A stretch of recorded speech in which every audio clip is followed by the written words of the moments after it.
me. It is not for me, ladies and gentlemen. It's for Willie Morris, ladies and gentlemen, joining us right now.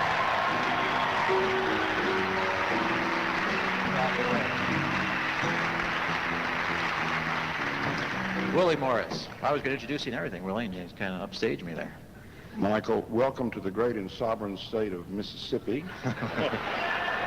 You bring great cheer from our distinguished sister state of Wisconsin, and I say, go Wisconsin Badgers. Yes, you do.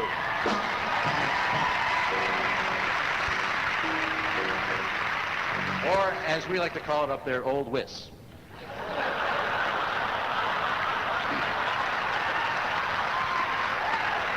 Oh, Wiss. Northwestern made the Rose Bowl. They did, but we don't care about that. I've heard about your legendary audiences, Michael.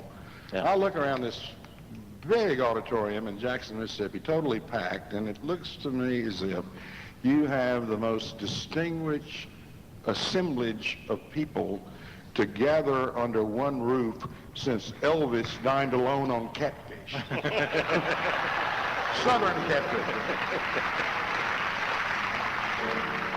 Willie, it's great to have you here. The new dog, the new book, My Dog Skip is the new book from Willie Morris, and that's out right now. Just about out in paperback, yeah. In paperback.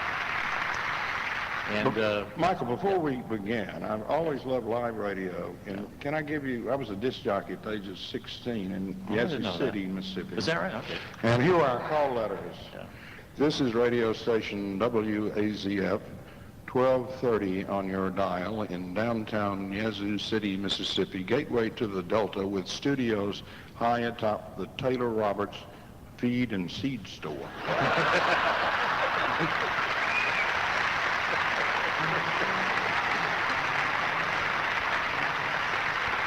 And what was that format like on that station? It was very loose. Yeah. I had a show called Darkness on the Delta, and my dog Skip, I have a little scene in this book. He would come down with me, and he would help me with my call-ins. So, is that right? It was a remarkable dog. Did he drive you down there himself? Or he drove me down himself. Skip was the most remarkable dog. He could drive a car with a little help. He played football. He and I were in love with the same girl, Rivers Applewhite, and Skip held for years the world record for Fox Terriers in the 100-meter dash. Yeah. 4.7 seconds. Yeah. Now the football, what was the secret as far as it's hard for a dog to carry a football ordinarily? Skip was a single wing formation tailback. Yeah. Back then, my great idols were the Tennessee Volunteers, the Ole Miss Rebels, Mississippi State Bulldogs. But we had, Michael, we had to tear a little part of the leather strip on the football so he could carry it in his mouth. And I was the blocking back in the single wing, and Skip followed me wherever I went. We would have these football games in my front lawn in Yazoo City, and we stopped traffic. Skip would follow me wherever I went, and he would score touchdowns right and left. And one old man once shouted, "Look at that old dog playing football. Can he catch a pass?" And could he? You didn't work that out, did you? I mean, it's hard for a terrier to receive. I mean, as a receiver, they're limited. Skip was not in our pass patterns. He was basically a running back. He was a running back. He was also a pretty good Methodist. Yeah. How did you know? Because he would come down. My mother was the organist in the church, and Skip would come down, and once he disrupted the service when Mrs. Stella Birdsong, who had the worst high C quaver with the tenacity of a steel riveter, and Skip and some other dogs came down. This was long before air conditioning, Michael, that great desecrator of conversation. That and may I say television. Yeah. The live radio is good on, but Skip came down the aisle one day with these other dogs when Mrs. Stella Birdsong hit that high C, which was worse than anything that Adolf Hitler ever muttered, and started moaning and left, and we could hear him from 6 blocks away. But Skip always knew where I was. He could get into any place where I was. He was an extraordinary dog. He had the most uncanny sense of ESP. He knew where I was at any given moment. And we grew up together. He was really not my dog. He was my brother. And I will say that this is the only book I've ever written that I genuinely enjoyed writing. It was, in the very process of doing it, I, of course, had to revisit those childhood and boyhood scenes, which were a small southern town in the World War II era. It afforded me a chance to revisit those fantastic memories. And this is in Yazoo City? In Yazoo City, Mississippi. Yeah. And you know what Yazoo means? No, I don't. Yazoo is an old Indian word that means death, or waters of the dead. So when we were playing sports in the Delta Valley Conference, people from, say, Belzona or Indianola or Itabena always called us Death City. Yeah. But we always whooped them. Yeah.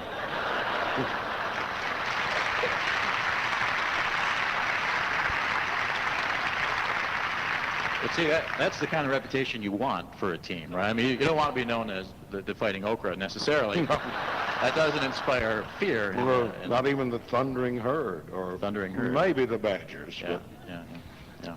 It has.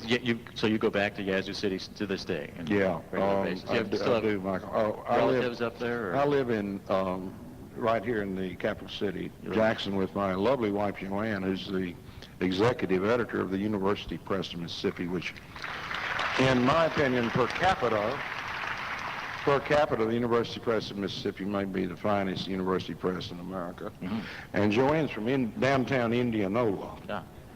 Joanne is Now, when you say Indianola, I notice there's something in your voice that what is it about Indianola? Well, they're Yankees. They're further north than the okay. All right. All right. I thought something was there. Yeah. But Indianola's the hometown of Craig Claiborne, the great writer for the New York Times, and B.B. King, of course. And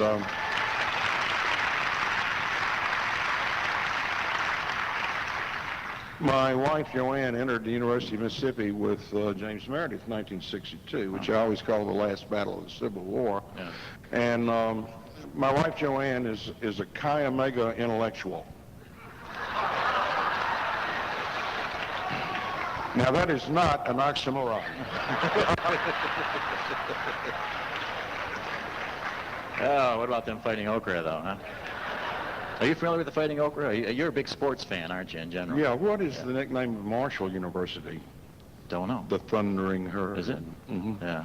The Fighting Okra are Delta State University. Did you play all sports yourself? No, All sports. Yeah. Played all sports. Good little baseball player? Good baseball player. Yeah, I was struck out 4 times in the Southern Finals when I was 16 in the stadium at LSU in Baton Rouge. Yeah. My little left-hander named Seth Moorhead, who now is a car salesman over there, who later made it to the major leagues with the Cubs and the old Milwaukee Braves. He struck me out 4 times in one game, but it was the first game we ever played at night. Oh, so you didn't adjust. We'd never played at night, so we really couldn't see that curveball. Did they have lights? Or? They had lights in the Baton Rouge Stadium, but they were rather weak, and sometimes you could not tell the baseballs from the bugs. Yeah. So do you get back to New York much now these days? I go back a lot. I lived in New York for 20 years. Yeah. One of my regrets is that my dog Skip never went to New York. I think if Skip had gone to New York, he would have been mayor. He would have beaten Ed Koch. But I mainly miss my friends up there. Yeah. But you had a dog in New York, didn't you? I had Black Lab, yes. That's Pete, was that his name? Pete was the mayor of Bridgehampton, Long Island. Yeah, that's right. And I brought him down here. It was one of the most histrionic moments in the tawdry history of my life when I persuaded my Yankee dog, Black Lab Pete, who was the mayor of Bridgehampton, to come to Mississippi. Yeah. And he finally jumped in the car with me. My son David Rae and I came down, and Pete fell in love with the South. He started eating collard greens. His favorite song was "You Ain't Nothing But a Black Lab Hound Dog." So, do you get tired of being asked to explain the South, or what the Southern voice is, or what's different about the South? Or? Well, now, what is the South? Where are we now? Is this the South? To me, this is the South. Yeah, South Milwaukee, to me, is the South. Well, I have an explanation about why Mississippi and the South have produced so many great writers, men, women, blacks, white, and such marvelous blues musicians, and such great athletes, white and black, like Jerry Rice from Mississippi Valley, Walter Payton, Brett Favre, Steve McNair, Brett Favre, Charlie Connolly.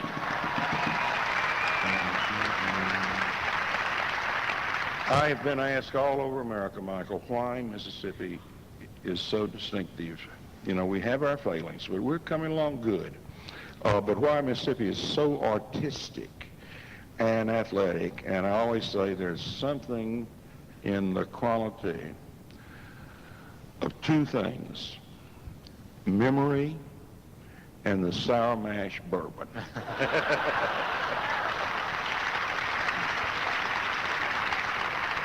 Doesn't the one affect the other? I would think it would.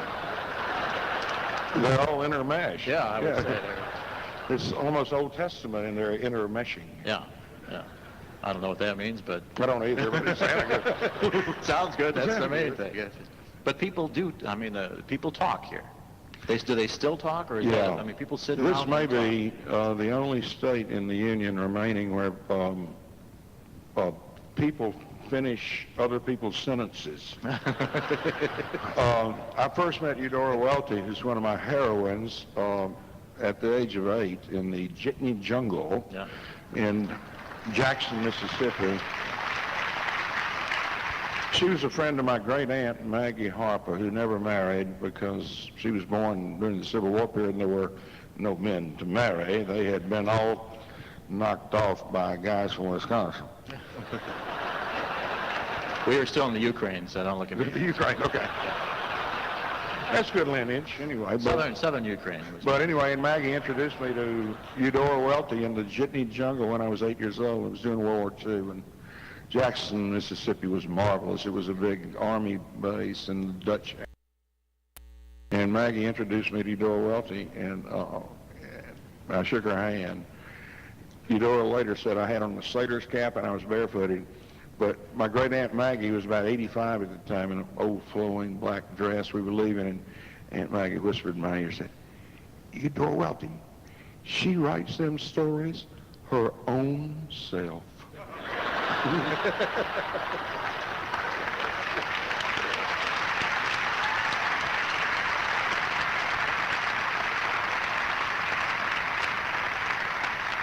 So what if Faulkner had been born in Hibbing, Minnesota? Would that have changed the course of Southern literature, do you think? No, his name would have been Garrison Keillor. He would have written The Sound in the Snow. Something like that. That's a good question. I'm not being facetious. No, go ahead. I do. I think, I think great art, great artistic vision exists anywhere. If Faulkner had been born in Hibbing, Minnesota, great stories. They would have been different stories, but they would have been great stories with a marvelous universality that, with the chords of his Nobel Prize speech, the old enduring heart, the human heart in conflict with itself. If Mr. Bill Faulkner, rather than being in Mississippi, had grown up in Minnesota, his marvelous tales of human beings would have been just as great, but they'd have been set in cold weather, you know.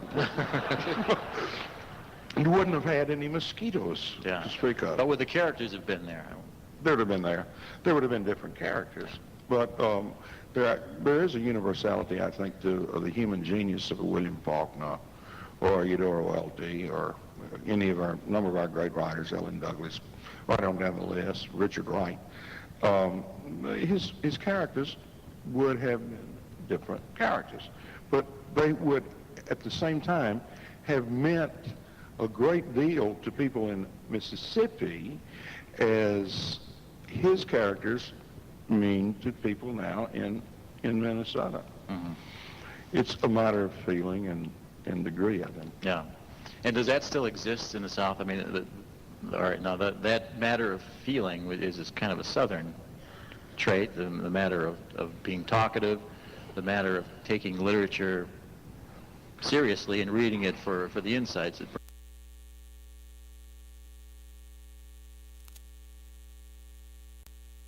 Suburbia and the subdivisions anymore, and tell story, and hear the old people tell stories, because we're inside because of air conditioning and because of the great silencer of conversation, television. I love live radio. But yes, indeed, the Southern tradition of storytelling and the King James Version of the Bible and old people telling young people stories, which is really a way, they gave us a way to see, although we didn't know it at the time. It's still very much true, I think. I hope I'm not being too sanguine. I always consider myself, people ask me this a lot, are you a Southern writer? I consider myself to be an American writer who lives in the South. I love the South. I think we had our problems, but we've come a long way, and we will always, forever, tell stories, especially when people from Madison, Wisconsin come in. Tell me a story. You got an example of a. Tell me one of those stories, Willie. An example of a story. Yeah, give me a story that, you know. Okay, I'll give you a story about my dog Skip. Okay. Because it's coming out in paperback next week. Yeah. Skip hated Adolf Hitler. My story about my dog Skip is set in World War II, and Skip would listen on the radio to Hitler. This is just as World War II is about to break out, and I never knew a dog so down on Hitler. He would hear the Fuhrer's shrill, fiery speeches, and his old Skip's ears would move like miniature windmills, and he would start howling at the Fuhrer. Skip did not hate Mussolini as much as he hated Hitler. Little sorry. There you go. Willie, thank you for coming. Thank you, Michael. Willie Morris, ladies and gentlemen.